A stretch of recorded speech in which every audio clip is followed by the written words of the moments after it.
naging tatlo. Naging tatlo sila. Magandang araw sa inyo guys. So, ito yung ating mga kaibigan. Ay! Ang ganda ng baby. What's your name? Look at the baby. Ay, ano? Ang ganda, no? Ilan taon na? 2 kalahati. Hello. Ano ba ito? Tatamtaks? Kaya mo ako magbubukas. Bubuksan ko. So, kaibigan, buksan natin. Sharang! Hello po. So mga kaibigan, dyan lang kayo at malalaman ninyo ang interesting relationship ng ating mga kaibigan dito sa Silvera. Pangit. Ayan, di ba? So dyan lang kayo at marami Magsaing ka. Sorry! So dyan lang kayo mga kaibigan, standby lang kayo dyan. At siguradong marami tayong matututunan at marami tayong mga malalaman tungkol sa kanilang buhay pag-ibig. So dyan lang kayo. Ito yung kapatid nila na ano?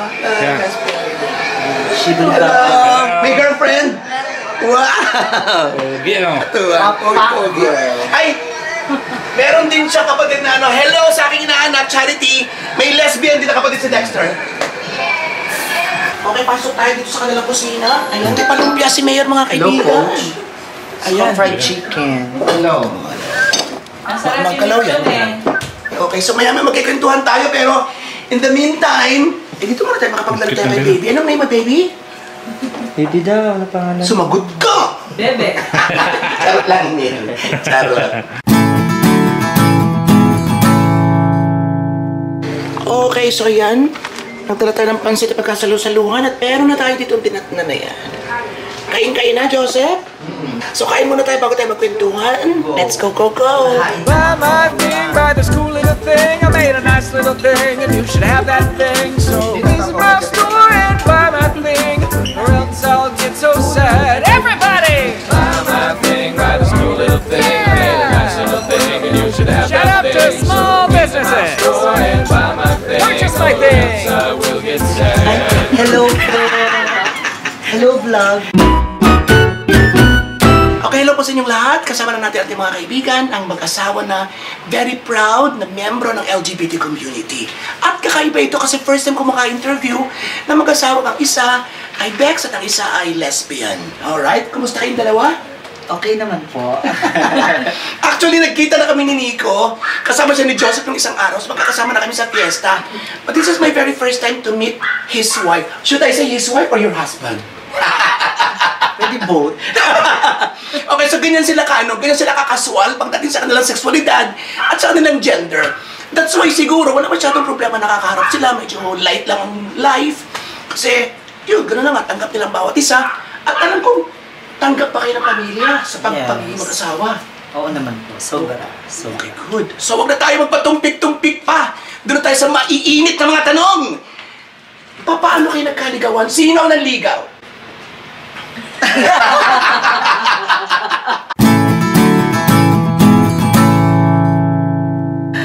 Well, Talagang well? I believe. Paano kwento? Paul na lang. Ano, kasi nag-start yun since 2012, if I'm not mistaken, no? 2012. Ilang taong ka nun? Una kami nag-meet. Siguro mga nasa 17, 18. Ikaw dalawa? Sinuntok ka. Hoy, kasi 2015, 25 ako nung kinasal tayo eh. Tapos iles mo na lang ng iles mo. Binawasan. Ay, ilan ba ang age gap? Sino mas matanda? 6 years. 6 years ikaw. Okay, so, once again yung tanong ko kanina, hindi pa nasasagot, sino una nanligaw? Kasi parang ganito kasi yan. Simulan natin doon sa pinaka-umpisa. So, since 2012, una kami magkakilala sa isang bar sa Pinamalayan, kung saan ako nagtatrabaho as a waitress. Tapos, customer siya. Tapos, may nililigawan siyang babae doon na ako ang nag-a-assist. Ako ang nagbibigay ng ladies drink. Ako ang nagde-deliver ng mga pulutan. Tapos pag may kailangan sila, ako ang tinatawag. Kasi nga ako yung naka-assign doon sa kanila. Okay. Tapos, dumating dun sa point na gumanda yung samahan namin. Kung parang nawala yung customer and So, ibig sabihin, Ano? babalik-balik. Best friend kami. Oo. Ayun, Naging mag-best friend okay. kami. Best friend na. Hanggang 2015. So, 2012 to 2015, naging mag-best friend kami. Na dumating din sa point na bigla siyang nawala. Tapos ako, araw-araw ako nagte-text sa kanya, nagme-message ako sa kanya, Bes, nasaan ka? Bes, kumain ka na ba? Umaga, tanghali, gabi, lagi ako nagte-text sa kanya na umabot ng 6 months na hindi siya nag-reply. Tapos, di parang ano, sabi ko, bakit ano nangyari dito? Bakit parang nawala na siya, hindi siya nag-reply? Siguro busy. Nalaman ko, nasa Lucena pala. Laguna. Na nag-i-schooling siya. Sino taga Lucena?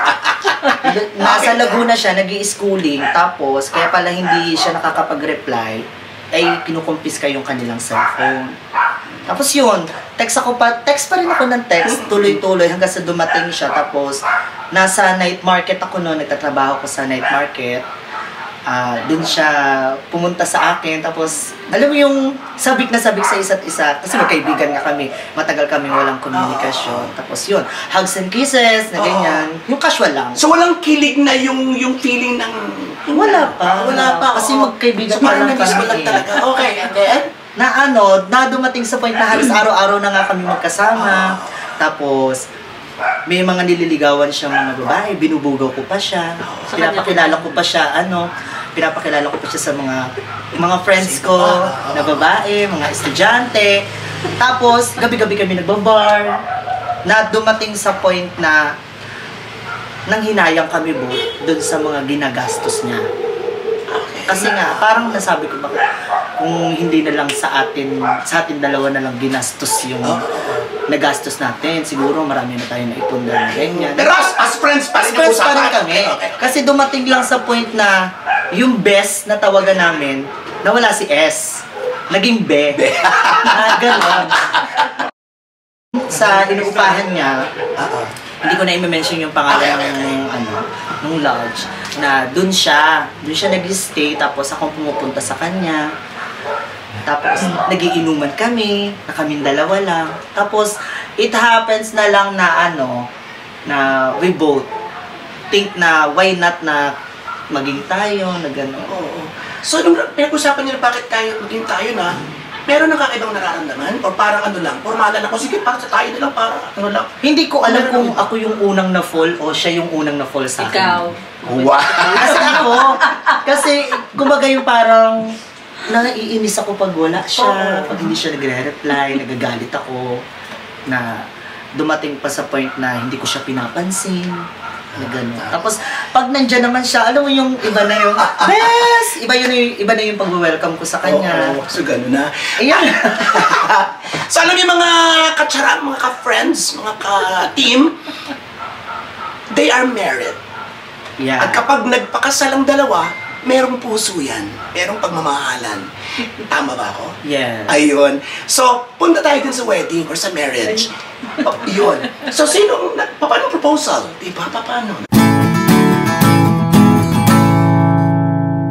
Ano ba? Paano ba natin sisimulan yun sa 2018 ay 2017 nagpaplano na kami.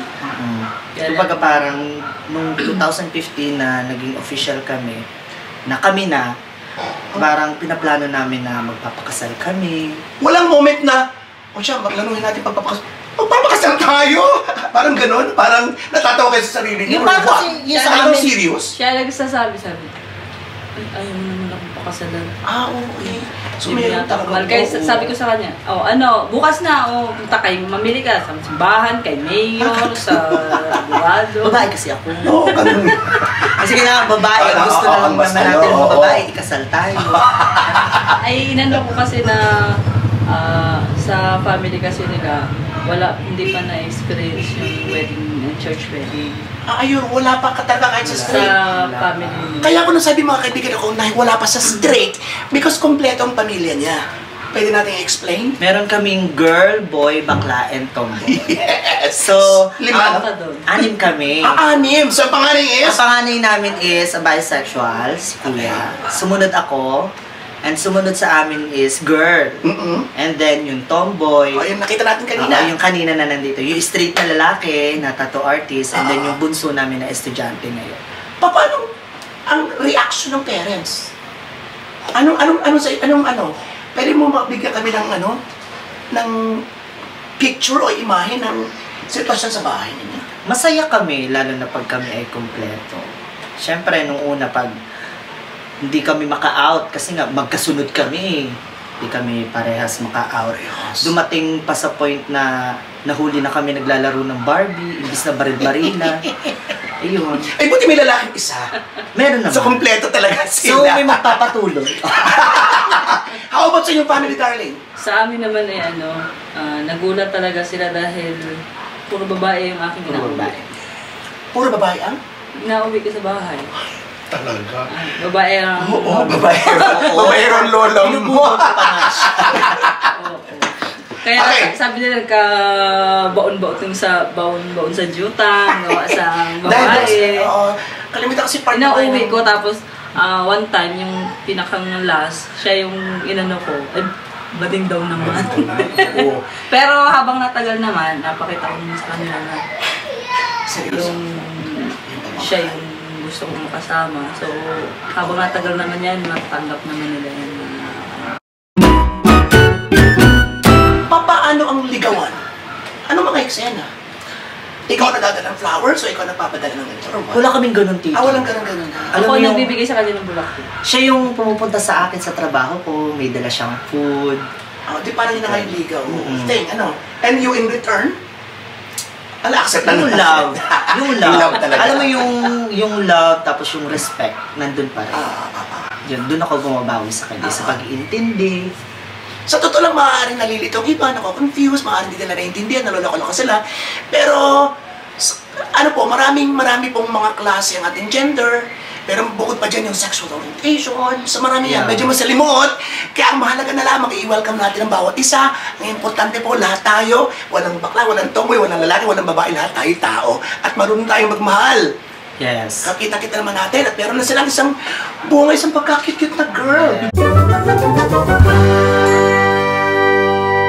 So ilan taon na si girl? Sa kalahati. Dalawa na. Dalawa. Dalawa kalahati na. 2.5 years old na si baby girl.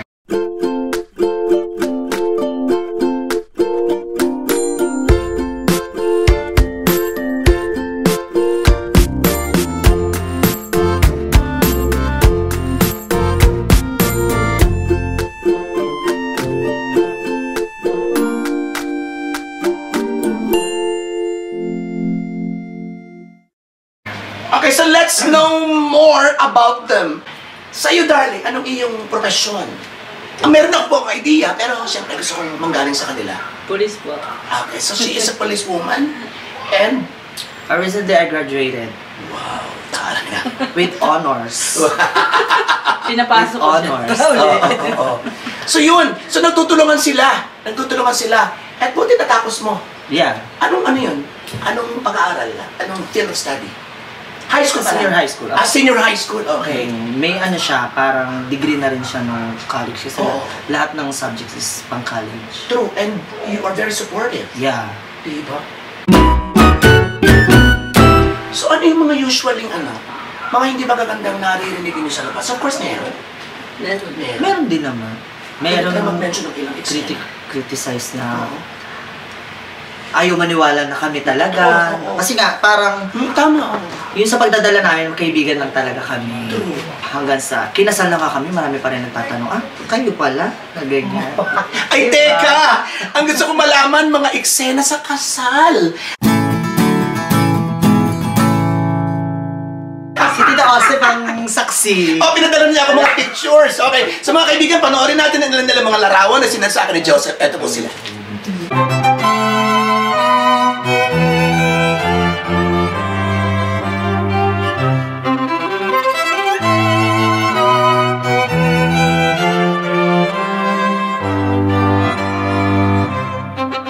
So yun, so hingi lang tayo ng langitsena sa kanila. Paano? Meron din mga tapunan ng bouquet, meron din mga Yes. meron din mga kissing sa harap ng priest. Siyempre. Ba't ano mga klaseng tanong yun, siyempre. Ano yung mga kakaiba na lang? Tuwan-tuwa yung pari sa amin. Yeah. Kasi sa 25 years daw 25 years niya ng pagkakasal at pagpapare. First time yung maka-experience ng Oh. tomboy at ng bakla. Talaga, Na ikakasal. So walang ano doon, walang negatibong dumating sa inyo sa pagtanggap, sa pag-apply sa simbahan ng kasal? Wala. Basta normal Actually, yan. winelcome kami ng buong puso. Kasi yung yung mga staff ng simbahan na matatanda, yung parang first time nila mag-assist ng ganon. So, kumbaga parang, wow, parang pinakisamahan kami ng maayos, talagang inassist kami ng maayos. Kumbaga wala kaming masamang tinapay na gano'n. Tama. Nako, punta na tayo dito sa isa pang exciting part. Talaga gusto ko muna uminom bago natin ituloy ang usapang pagbubuntis. Diyan lang kayo. Painom muna ako.